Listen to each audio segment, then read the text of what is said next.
भारत और इजराइल की बात करें तो पिछले कुछ सालों में दोनों देश एक दूसरे के काफी करीब आ गए हैं और इजराइल को लेकर भारत की फॉरेन पॉलिसी में मोदी गवर्नमेंट के आने के बाद मेजर शिफ्ट देखने को मिला है। उससे पहले तो भारत इजराइल और फलस्तीन के बीच अपना स्टैंड बिल्कुल न्यूट्रल रखता था, लेकिन इजराइल ने हमेशा भारत की तरफ दोस्ती का ही हाथ बढ़ाया है और वो कश्मीर मुद्दे पर बिल्कुल वन साइडेड होकर भारत की साइड लेता है। इसी के साथ पास्ट में जो भारत ने कारगिल और 1971 की भारत पाकिस्तान जंग लड़ी थी, उनमें भी इजराइल ने भारत को हथियार और इंटेल दोनों से ही मदद की थी, जिसका सबसे बड़ा कारण है इजराइल और पाकिस्तान की दुश्मनी।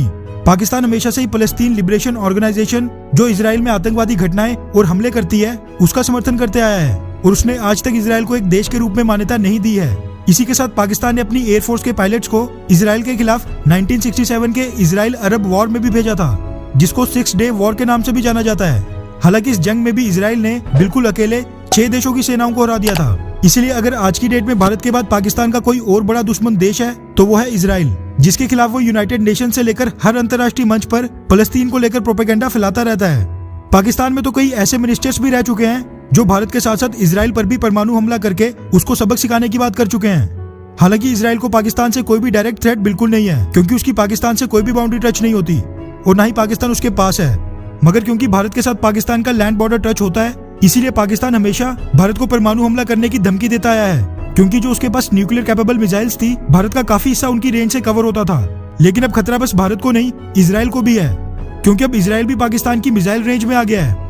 दरअसल डाउन और कुछ पाकिस्तानी मीडिया हाउसेस के हवाले से ये मीडिया रिपोर्ट सामने निकल कर आ रही है कि पाकिस्तान ने पिछले कल अपनी latest nuclear capable surface to surface ballistic missile का एक सक्सेसफुल टेस्ट किया, जिसकी रेंज 2750 किलोमीटर थी, जिसको कवर करने में ये मिसाइल बस 9 मिनट का समय लेती है। इस मिसाइल का नाम शाहीन 3 बताया जा रहा है और इसके पहले वर्जन शाहीन 2 की रेंज 1500 किलोमीटर तक की थी, जो कि इजराइल को तो दूर भारत को भी पूरी तरह कवर नहीं कर पाती थी। लेकिन शाहीन 3 मिसाइल की मदद से अब पाकिस्तान अपने किसी भी कोने से भारत के किसी भी हिस्से में न्यूक्लियर हमला कर सकता है।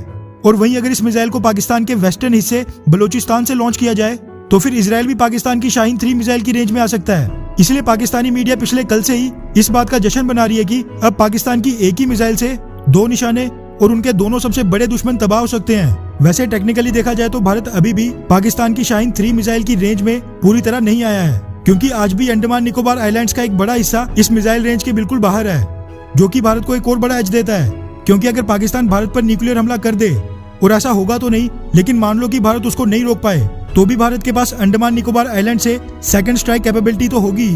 और भारत की अग्नि 5 मिसाइल की रेंज कितनी है वो तो बताने की जरूरत भी नहीं। लेकिन फिर भी पाकिस्तान का शाहीन 3 मिसाइल को डेवलप करना भारत और इजराइल के लिए कोई अच्छी खबर बिल्कुल नहीं है। मगर कुछ मीडिया रिपोर्ट्स और ट्विटर पर बलोच रिपब्लिकन पार्टी के वेरीफाइड अकाउंट से ये रिपोर्ट शेयर की जा रही है कि पाकिस्तान की शाहीन 3 मिसाइल का टेस्ट फेल हो गया था और टेस्टिंग के दौरान ये मिसाइल बलूचिस्तान के सिविलियन एरिया में जाकर गिरी थी, जहां पर कुछ लोगों के घर भी डैमेज हुए थे और कई लोग इंजर्ड भी हुए थे।